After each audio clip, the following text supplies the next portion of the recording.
you all to the exhibitors briefing of the 16th Philippine Food Expo.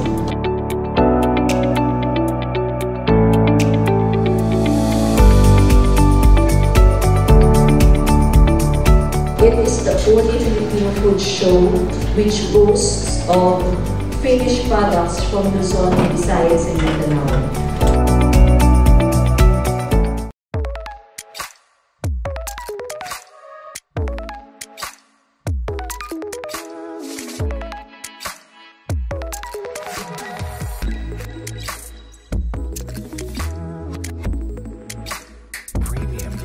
Welcome to Exhibits Today. Ito po si Brother Hernan Falcon at live po tayo dito sa Club Filipino para i-update po kayo para po sa ating darating na very prestigious event that will happen on World Trade Center at ito po ay magaganap sa April 12 to 14 ang tinatawag na 16th Philippine Food Expo. At siyempre kasama po natin ngayon the man behind this exhibit, walang iba, the President himself, Mr. Ruben Limsi ng Philippine Food Expo. Magandang araw, sir. Oh, good afternoon. Yeah, it's an honor na muli ko kayong na-interview, sir. Yeah, natutuwa kami at magkasama ulit tayo. Alright, sir. Pag-usapan. Last time, it's a Zoom meeting. Sa Zoom meeting na, pero maraming nanood. Yeah, that's correct. Yeah. Okay, sir. Pag-usapan natin itong very prestigious event that will happen. What is the objective for 16 years, right? Ng Food Expo, bakit to kayo nag-create ng ganitong expo, sir? Kasi gusto nating tulungan yung ating mga members at saka hindi members para ma-promote ang product nila sa local and then international market pag-graduate na nila sa local. Yeah. Maliban dun sa pagtulong natin sa member at non-member, sir, ano po ang ina-expect natin that will happen on the April 12 to 14, sir?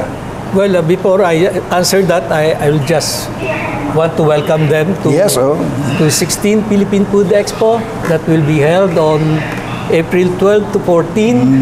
At the show start at 10 a.m. to 7 p.m. Yes. So, meron po tayong expected about 25,000 visitors. Grabe, 25,000 visitors. And ang ating exhibitor po is coming from Region 1 to Region 15. So, this is composed of about 360 exhibitor. Napakadami. Nationwide. Malaki po ito. National. Yeah. At ito yung magtataguyod sa gawang Pilipino.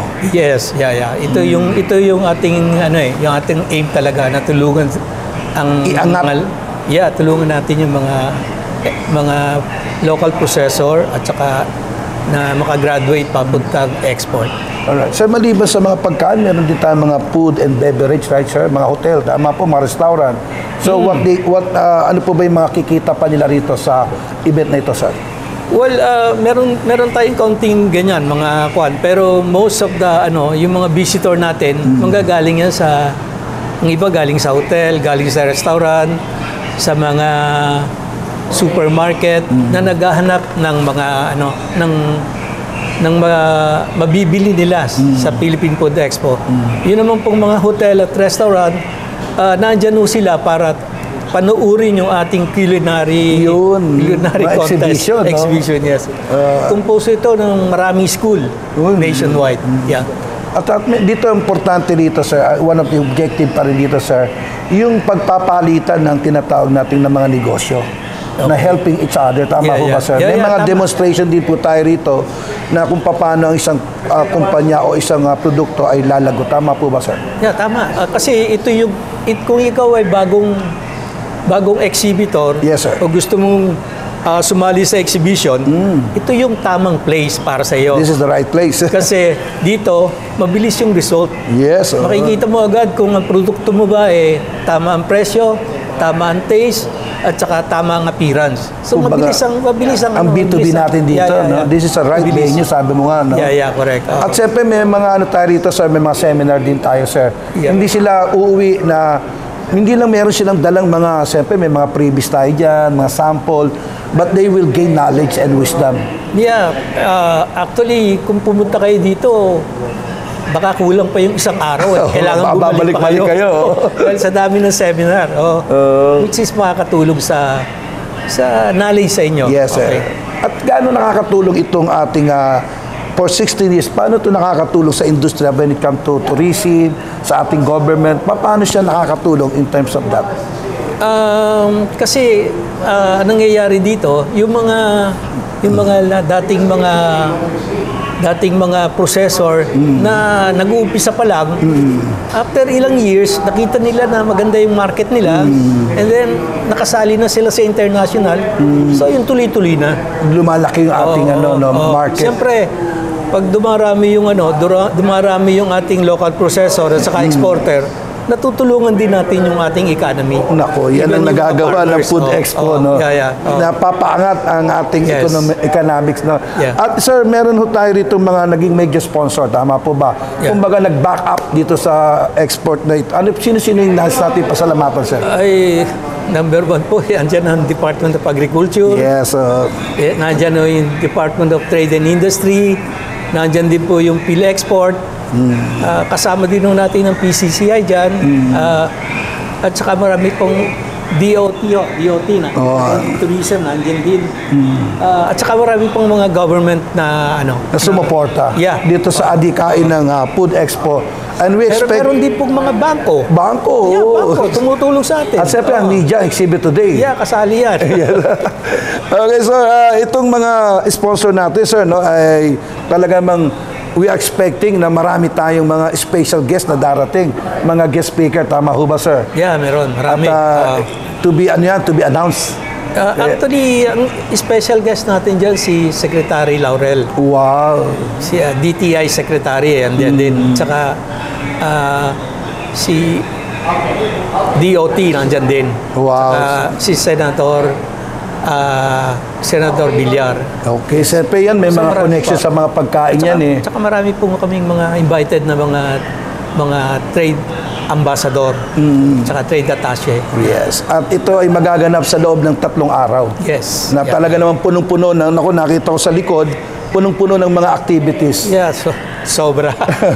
Okay, sir. Do the honor, sir. At meron pa ako nakalimutan, sir. Invite them, sir. Unang-una, sir, may tanong po yung ating mga viewers.